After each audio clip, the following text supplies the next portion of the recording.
Bonjour, je suis très heureux d'être ici post-élection européenne pour vous parler de ce sujet absolument passionnant et crucial. Pour ceux qui ne me connaissent pas, je suis un entrepreneur dans le domaine du numérique.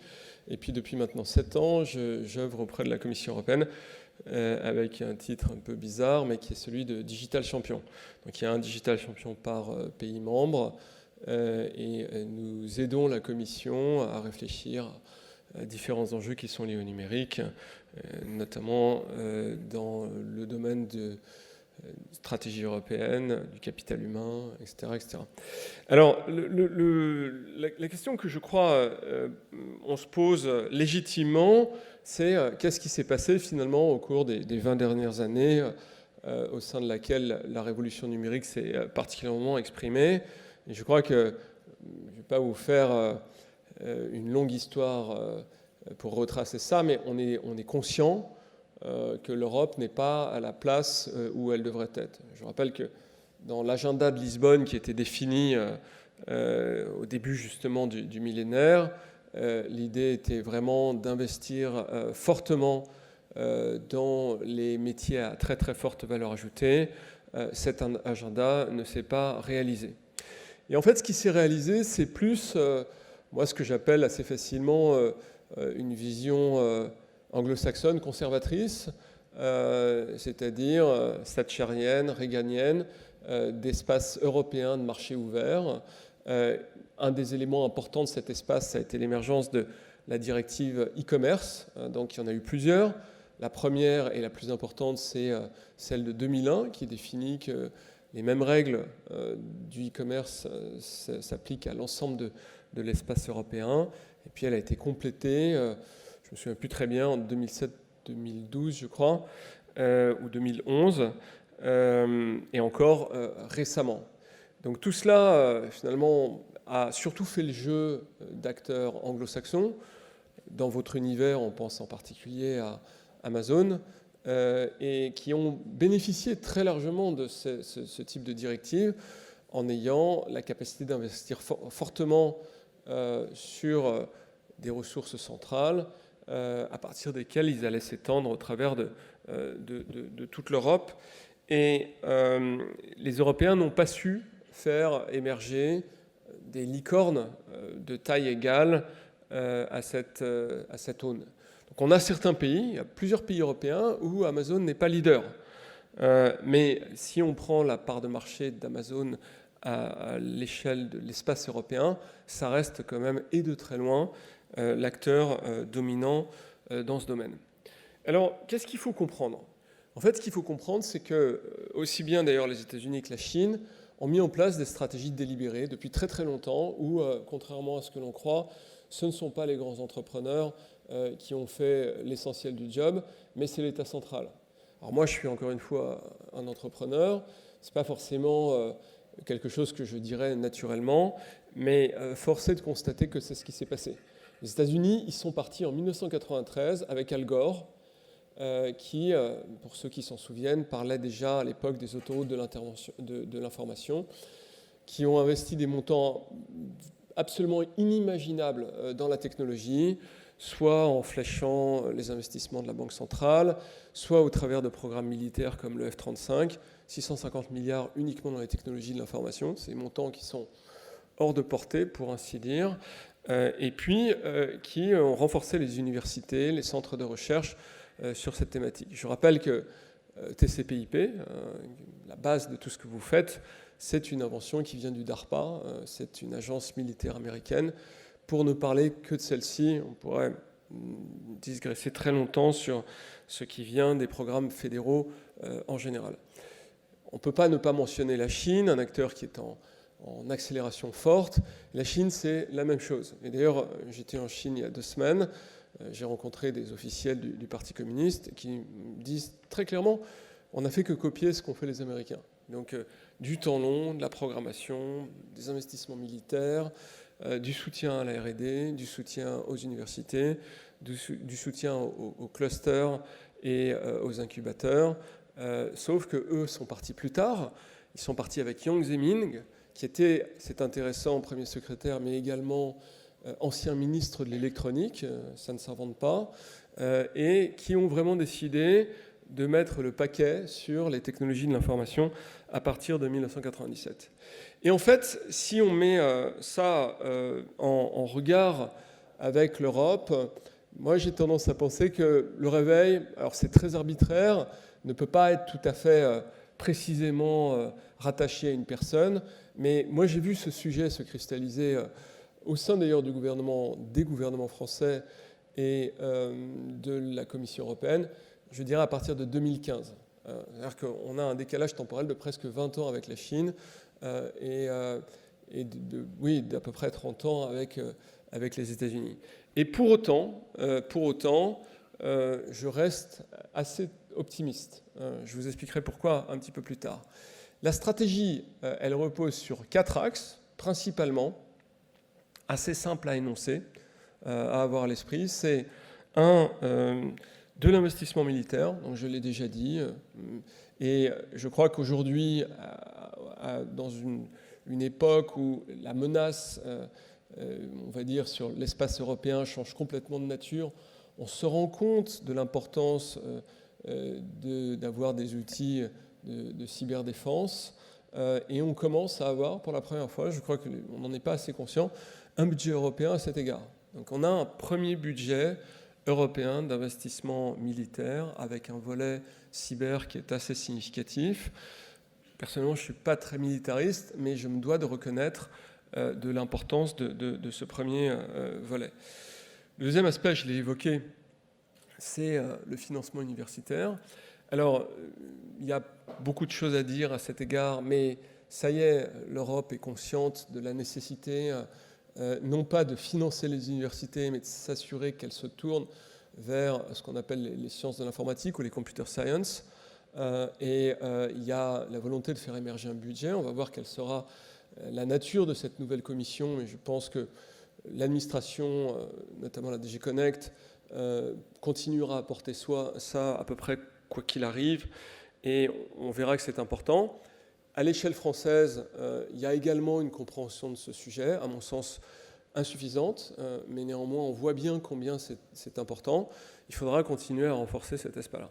Troisième volet, essentiel, et totalement méconnu généralement, c'est l'importance des clusters. Donc un cluster, c'est quoi ? Encore une fois, de façon arbitraire, nous on estime que c'est un lieu où, dans un espace qui est de à peu près 20 minutes à pied, vous pouvez avoir plus de 10 000 personnes qui sont consacrées à la ressource numérique exclusivement. Donc c'est ce que vous trouvez à Palo Alto, à San Francisco. On a identifié comme ça 7 endroits dans le monde où vous avez ces clusters, qui sont des endroits qui, au travers de quelques décennies, se sont positionnés à l'avant-garde de la révolution digitale. Et chose étonnante, il y a eu aux États-Unis aussi de l'argent fédéral qui a été versé sur Palo Alto, en particulier sur Stanford, qui ont permis de développer cet effet de cluster. Même effet en Chine. J'étais à différentes universités en Chine il y a quelques temps, et il y a un financement de l'État central spécifique sur les clusters et les incubateurs, parce qu'ils ont bien vu que c'était encore plus efficace que de mettre de l'argent dans le venture capital. Et puis, dernier volet, le venture capital, effectivement. Juste pour vous donner quelques chiffres, l'Europe investit 23 milliards dans le capital risque à l'échelle de l'espace européen. Les États-Unis sont en 2018 à 135 milliards et la Chine est à 71. Donc vous voyez les deltas immenses, et ce qui nous montre un peu le champ qui reste à couvrir. Le IIF, European Investment Fund, c'est aux alentours de 9 milliards d'interventions, tous véhicules confondus. Donc c'est extrêmement faible, évidemment, et il faut renforcer ça. Mais c'est un point qui, je crois, est tout à fait important, c'est qu'on est clairement dans cette dynamique, mais pour autant, et je crois qu'il faut le dire, le budget européen, c'est 1% du PIB de l'Europe. 1% du PIB de l'Europe, c'est extrêmement faible. Prenez le budget fédéral américain, c'est 20% du PIB des États-Unis. Donc voilà. Et prenez le budget de la France, vous le savez sans doute, tout ce qui est prélèvement obligatoire, investissement par la commande publique, c'est 47 pour les prélèvements, 57 pour les investissements. Donc voilà, c'est sans commune mesure avec ce qui se passe à l'Europe. Et si vous voulez, c'est un peu une digression, mais il y a peu de choses qui me meurtrissent plus que lorsque j'entends des critiques généralement très acerbes à l'égard de l'Europe, qui sont totalement en déphasage avec ce que moi je vis. C'est-à-dire que, encore une fois, j'insiste là-dessus, mais moi je ne suis pas du tout un gras de papier, un fonctionnaire de profession. J'ai un passé d'entrepreneur. J'ai eu l'occasion de voyager dans beaucoup des États membres. Et je peux vous dire que ce qu'on voit comme processus de décision à la Commission, c'est processus qui sont plutôt transparents, plutôt qualitatifs, et que le personnel politique comme le personnel administratif de la Commission est d'une qualité à l'égard de ces sujets qui est indéniable. Ils les comprennent. Maintenant, quand vous avez des tensions politiques très fortes, notamment pour continuer à investir fortement dans des politiques traditionnelles comme la PAC, eh bien, quand vous avez 1% de budget, du PIB européen comme budget, vous êtes obligé de faire des arbitrages et on aimerait bien tous mettre beaucoup plus d'argent dans le futur. On ne peut pas le faire. Et ça, c'est vraiment du ressort de la démocratie. Ce que je veux dire, c'est que heureusement, ces élections ont un peu réveillé la fibre européenne de nombre d'entre nous. Mais si vous voulez, vous voyez l'importance de la décision politique et du fait d'avoir une mobilisation citoyenne à cet égard. Si on avait, je ne sais pas si c'est le Parti Pirate, je ne suis pas membre du Parti Pirate et je vous avoue que je n'ai pas même voté pour eux, mais en tout cas une prise de conscience de l'importance de la technologie dans le monde qui vient, et si on était capable finalement d'orienter nos politiques publiques dans cette dynamique-là, cet espace vivrait une forme de renaissance absolument extraordinaire pour une raison extrêmement simple, qui je crois est évidente pour les Chinois et les Américains, sans doute moins pour les Européens, c'est la qualité du capital humain qui s'y trouve. À chaque fois qu'on fait des comparaisons qui sont basées sur LMD, le licence master doctorat, donc qui est un processus de Bologne, un échelon qui est uniforme à l'égard de l'espace européen, eh bien on se rend compte qu'il y a beaucoup plus de gens qu'il y en a aux États-Unis ou en Chine, que c'est plus qualitatif. On est toujours le premier espace en termes de publication de recherche.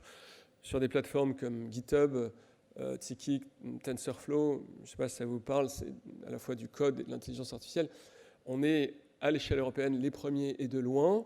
Il y a des biais. On dit que les Chinois vont nous dépasser dans l'intelligence artificielle. Si vous regardez la qualité, le nombre de citations, c'est pas aujourd'hui, c'est pas demain et c'est probablement pas après-demain. C'est-à-dire qu'en réalité, la recherche fondamentale qualitative, mesurée par le nombre de citations, l'Europe conserve un leadership qui est incontestable et incontesté d'ailleurs. Donc si vous voulez, on peut effectivement battre sa coulpe et se dire que on est des nuls et qu'on restera des nuls. En réalité, on est parti en retard. On est parti en retard parce qu'on a été victime de politiques, pour moi, qui ne sont pas européennes. C'est-à-dire des politiques qui sont la financiarisation de l'économie, qui est venue de la révolution thatchérienne du Royaume-Uni, d'ailleurs qui a fait de cela une quasi-précondition pour pouvoir rentrer dans l'espace européen. Et aujourd'hui, là où on voit tout le monde qui fait des politiques industrielles, qu'on voit que ces politiques industrielles fonctionnent particulièrement dans les étapes d'accélération du monde qui sont tout à fait ce que l'on traverse avec la révolution technologique, eh bien on ne l'a pas fait. On ne l'a pas fait, la prise de conscience est tardive, mais je crois, et c'est important de le dire, que finalement les échelles temporelles jouent assez peu par rapport à l'importance du capital. C'est-à-dire qu'on voit très bien, lorsqu'on fait de l'histoire de l'économie, les économistes comme Paul David qui ont très bien documenté ça, que vous allez avoir des pays qui vont partir en retard dans certaines révolutions industrielles. La France a complètement raté la première révolution industrielle. On est parti 30 ans plus tard que le Royaume-Uni. On n'a pas compris du tout la façon dont on finançait cette économie. La deuxième révolution industrielle, l'Allemagne est partie en retard.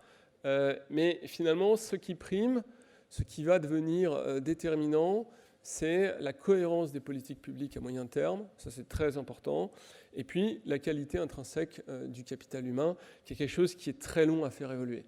Donc vous regardez des baromètres comme Pisa, mais même, on peut les contester, Shanghai ou THI, vous voyez que c'est très lent, les évolutions dans ces baromètres, alors que les baromètres dans le domaine du digital, le DESI, Digital Economic and Social Index, ça évolue beaucoup, beaucoup plus vite. Voilà, et c'est ça qui me donne beaucoup d'espoir et qui me pousse à croire qu'on va vivre un important effet de rattrapage. Un effet de rattrapage qui est entamé, je crois que c'est important de le dire. Le Royaume-Uni avait, alors ils font bientôt plus partie de l'Europe, mais ils avaient 16 unicornes l'année dernière, ils sont à 28 aujourd'hui. La France, en janvier, elle avait 3 unicornes, elle est à 6 aujourd'hui. Et ce phénomène, ce n'est pas un épiphénomène, c'est une dynamique qui est enclenchée, mais qui reste à confirmer. Et pour ça, il y a un certain nombre d'efforts à faire. Alors, quand on regarde à la fois les PME, les ETI, même dans une certaine mesure les grandes entreprises et les startups, qu'est-ce qu'on voit qui caractérise l'espace européen et plus encore la France? Alors, la France, c'est vraiment particulier. Je crois que je n'ai pas encore d'études très formalisées là-dessus, mais si vous voulez, pour moi, ce qui vraiment caractérise la France quand on voyage, sans doute pour certains d'entre vous, comme faiblesse, c'est l'anglais. Voilà. Vous allez dans n'importe quel grand show du numérique dans le monde, vous rentrez dans une salle comme celle-ci où vous avez des startups qui pitchent en faisant vraiment du 3 minutes pitch, les Français sont nuls. Donc il y a un vrai problème de maîtrise de l'anglais, y compris chez les gens qui ont fait des études supérieures. Ils ont un accent qui n'est pas terrible, et on peut se dire que c'est finalement assez secondaire. Moi, je ne crois pas. Je pense que c'est extrêmement important. Deuxième aspect qui, moi, me frappe et qui est presque jamais cité, c'est la monoculturalité des fondateurs de start-up françaises. C'est presque exclusivement, à part OVH dont le fondateur est polonais, c'est presque toujours des gars qui ont fait l'X, HEC, qui sont de père en fils, sortis de sorte de lignée extrêmement cohérente, où il y a très très peu de mobilité sociale, ou finalement pas beaucoup. Et quand vous regardez, ça ces chiffres par contre je les connais bien, 64% des fondateurs des entreprises de la vallée sont mixtes, donc les équipes de fondateurs, il y a toujours quelqu'un qui, de première génération, vient de l'étranger. C'est quand même impressionnant d'avoir ça à l'esprit. Israël, c'est encore plus dingue, donc c'est vraiment... les équipes sont presque toutes avec des expériences internationales. Et la chose qui est étonnante, c'est que quand vous allez en Chine et que vous commencez à rencontrer des unicornes, bah, c'est également totalement vrai. Alors c'est tous des Chinois, c'est sûr, il n'y a aucun doute là-dessus, mais pratiquement tous ont eu une expérience à l'étranger. Et quand je dis une expérience à l'étranger, c'est une expérience longue. Ils ont fait leurs études, ils ont travaillé là-bas. Et voilà. Et donc, l'un des écueils que rencontrent les startups françaises dans leur scaling, c'est l'écueil de l'international. Elles y arrivent difficilement. Assez curieusement, enfin d'ailleurs logiquement, elles accusent beaucoup plus volontiers le morcellement de l'espace européen plutôt que leur propre travers, ce que font jamais les Norvégiens, les Suédois, les Allemands, qui ne disent pas « Ah oui, mais c'est trop compliqué, on doit recommencer à chaque fois ». Donc oui, il y a encore du red tape, des barrières, etc., à commencer par les langues, mais il y a différents travaux qui ont montré que finalement le red tape était moins important en Europe qu'il l'est aux États-Unis. Donc, si vous voulez, c'est super de parler des États-Unis comme un grand espace de start-up, mais si on parle de la dérégulation comme le facteur premier qui fait que les start-up américaines réussissent, factuellement, c'est faux. Et je crois que ça aussi, ce sont des idées dont il faut tordre le cou parce qu'on n'adresse pas les vrais problèmes. Et puis... enfin, le dernier point, je crois, qui me semble important, c'est le fait d'avoir des mentors. Donc ça, comme on est un espace qui est encore, je parle de la France, encore jeune, eh bien, on n'a pas beaucoup de mentors. Les startups ont du mal à trouver des mentors. Les fonds d'investissement ne sont pas fondées par des entrepreneurs. Et donc, vous ne pouvez pas vous appuyer sur vos board members, les gens qui ont investi chez vous, pour vous mentorer, parce que leur expérience, c'est d'avoir été banquier. Ce n'est pas une bonne expérience pour des entrepreneurs qui sont issus du monde des startups. Mais l'ensemble de ces points, je crois, sont en cours de résolution avec un petit malus pour l'aspect polyculturel qui n'est encore pas du tout vu en France. Donc on essaie de résoudre ça. Vous avez peut-être entendu parler du Startup Visa, qui est le visa le plus, comme le dit Kat Boldegan, la patronne de la French Tech, le plus puissant au monde. C'est-à-dire que les conditions pour pouvoir faire rentrer quelqu'un et venir travailler dans le monde des startups sont extrêmement réduites. Vous pouvez faire venir quasiment n'importe qui de n'importe où pour ce faire. Et ça a plusieurs vertus. D'abord, ça nous permet d'avoir des gens qui arrivent, et puis là où on en manque. Et au-delà de ça, ça permet d'introduire la polyculturalité et du regard dissonant, ce qui me semble tout à fait important. Donc voilà ce que je voulais vous dire à l'égard de cette révolution digitale. Je finis en vous disant que vous pouvez vous dire que je fais une espèce d'exercice politico-correct quand je vous dis que j'y crois. Je n'ai pas toujours dit ça. Alors, j'ai longtemps été très sceptique sur le fait qu'on mettait en place les bonnes politiques publiques, mais je pense qu'on a aujourd'hui une bien meilleure compréhension de ces phénomènes et c'est très difficile de mesurer l'efficacité de cette transformation digitale. Pour ceux qui s'y intéressent, je vous invite à aller à taper DESI digital sur Internet. Vous allez voir comment Eurostat fait ça. Mais au niveau national, je pense qu'un indicateur extrêmement basique, qui peut être contesté par certains, ça reste quand même le nombre de centaures et le nombre d'unicornes. Centaure, c'est l'entreprise qui valent plus de 100 millions, et le nombre d'unicornes. Et là, en l'espace de seulement, on est quoi, en 5 mois, on a déjà financé, on a fait déjà 14 levées à plus de 50 millions d'euros en France. On en avait fait 9 l'année dernière, sur toute l'année. Donc vous voyez que ce phénomène d'accélération, il est mesurable sur l'ensemble des paramètres. Mon inquiétude, ma vraie inquiétude, c'est le capital humain. On n'a pas assez de gens qui savent coder. C'est un problème mondial et je crois qu'il faut absolument s'attacher où qu'on le peut à renforcer les acteurs de l'écosystème qui forment des gens au code parce que ce problème va durer probablement pendant des grandes années et on en souffre tous, vous en souffrez tous. Je pense qu'aussi bien au niveau européen, au niveau français, auprès des acteurs privés, c'est important d'appuyer pour qu'on arrive à résoudre cet aspect-là.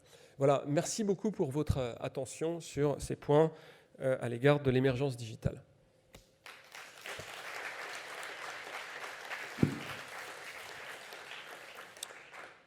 J'ai oublié de demander s'il était prévu de prendre des questions ou pas. Personne ne me fait de grands signes en me disant que non. Voilà, il y a un garçon qui a un micro là-bas, si vous voulez.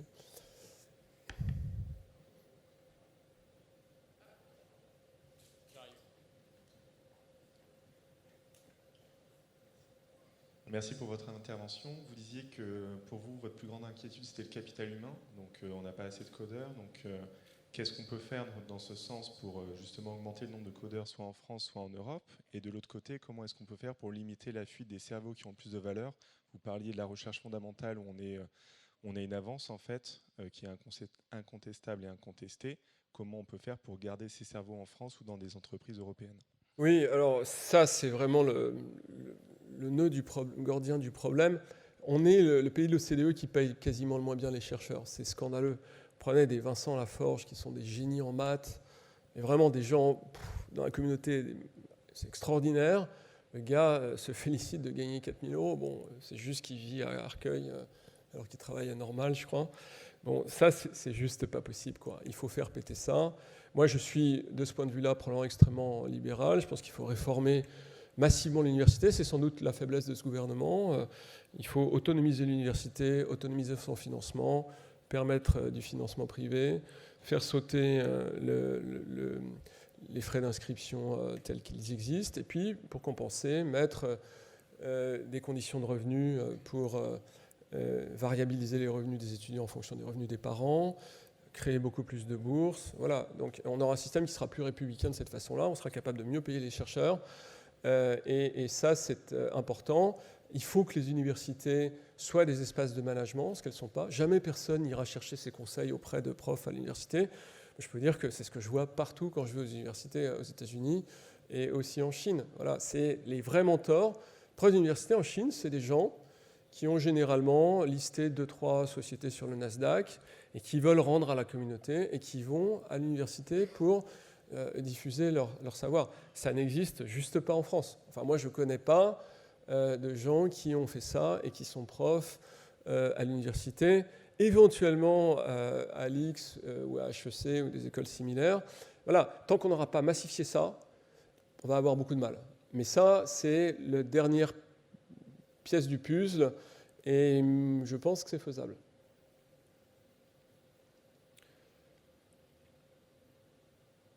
Là-bas, une jeune femme qui a une question. Voilà. Hop. Oui, donc moi j'avais une autre question un peu du même genre. C'était plutôt pour qu'est-ce qu'on peut faire pour encourager justement ce mix de cultures. Vous parliez du Startup Visa. Est-ce qu'il y a une réflexion sur des programmes type Erasmus ou autres qui pourraient au contraire pousser nos étudiants, nos jeunes à aller voir ailleurs ce qui s'y passe? Parce que je suis d'accord avec vous, je suis convaincue que c'est capital en fait, cette ouverture d'esprit. Alors Erasmus, c'est le grand succès de l'Europe. Je pense que vous connaissez tous Erasmus, mais quand on fait des sondages, on a des niveaux de plébiscite qui sont au-delà de 90%. Il n'y a aucun programme européen qui atteint ça. Et quand vous mesurez les externalités économiques ou sociales d'Erasmus, c'est dément. Erasmus a créé, je ne sais plus, je crois, 600 000 couples qui sont issus de différents pays européens. Les gens qui ont fait Erasmus gagnent sensiblement plus que les autres. À niveau de diplôme équivalent. Enfin, vous avez tout au vert sur ce programme. Donc, il a été amplifié et on continue de l'amplifier. C'est-à-dire que là, l'idée pour cette commission, c'est encore de doubler Erasmus en valeur. Donc, on commence à avoir des niveaux qui sont importants. Et puis, par ailleurs, on a un Erasmus digital qui n'est pas encore formellement mis en œuvre, mais qui devrait l'être, qui surabonde les gens qui sont dans les formations digitales. Et il est évident que c'est extrêmement efficace. Moi, pour ma part, je pense qu'il faut aller encore plus loin parce que dans une époque où il y a un doute sur l'opportunité européenne, si vous voulez, c'est une façon de sponsoriser les gens qui deviennent nativement pro-européens. Et il n'y a pas de salut dans le souverainisme. C'est-à-dire que les gens qui pensent qu'on va mieux se débrouiller en faisant un Frexit ou je ne sais quoi, sont dingues. C'est-à-dire que même si vous prenez Israël, qui est un peu l'exception, qui est un tout petit pays et qui a une réussite éclatante, en réalité, c'est un auxiliaire des États-Unis. Premier pays en cotation sur le Nasdaq en dehors des États-Unis, premier pays de partenariat universitaire, premier pays de partenariat militaire, etc. etc. Donc, si vous voulez, c'est totalement intégré et c'est cela qui justifie, à mon avis, grandement leur succès. Donc on a besoin d'être intégré pour pouvoir faire de la recherche européenne. On a besoin d'avoir de la mobilité du capital humain au travers de l'Europe parce qu'il faut que les distorsions locales puissent être réglées. Et si on fait ça, on va encore accélérer notre émergence. Je crois qu'il y a une question là-bas. Monsieur Suisse Blanche.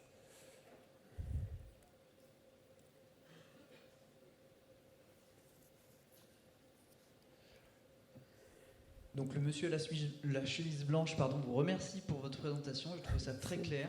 Moi je suis profondément européen et je vais plutôt tourner, parce que vous l'avez fait en introduction et moi j'aimerais y revenir aujourd'hui, un acte politique pour défendre la technologie européenne.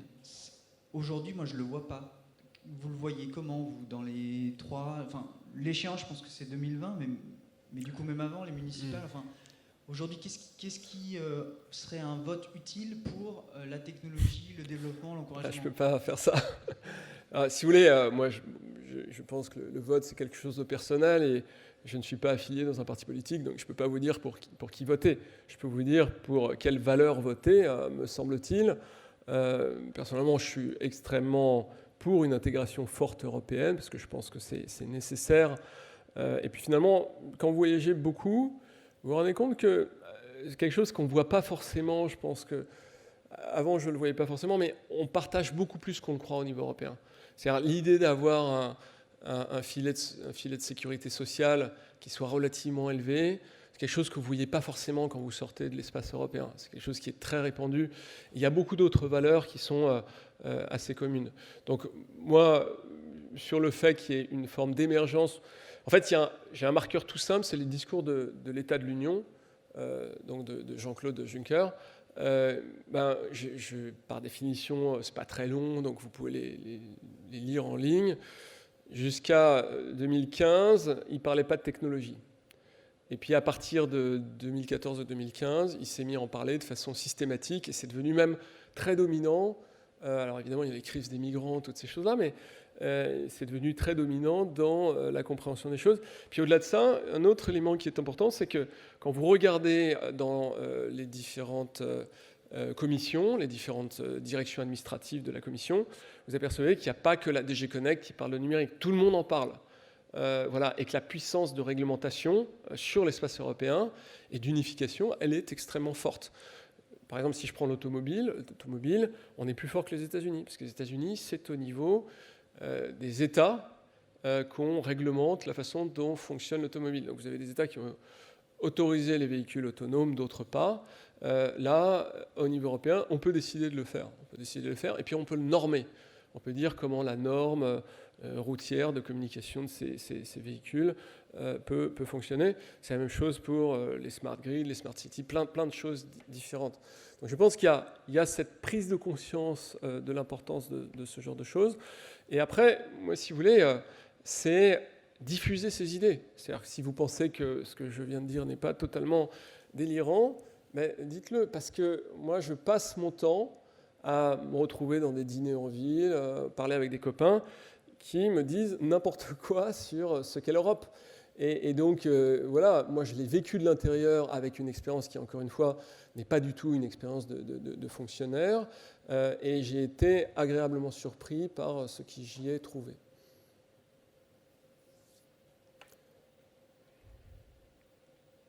Alors, je ne sais pas qui donne le marteau de fin. Ou si... Voilà. Il n'y a plus d'autres questions ? Une dernière, avant les 3 coups.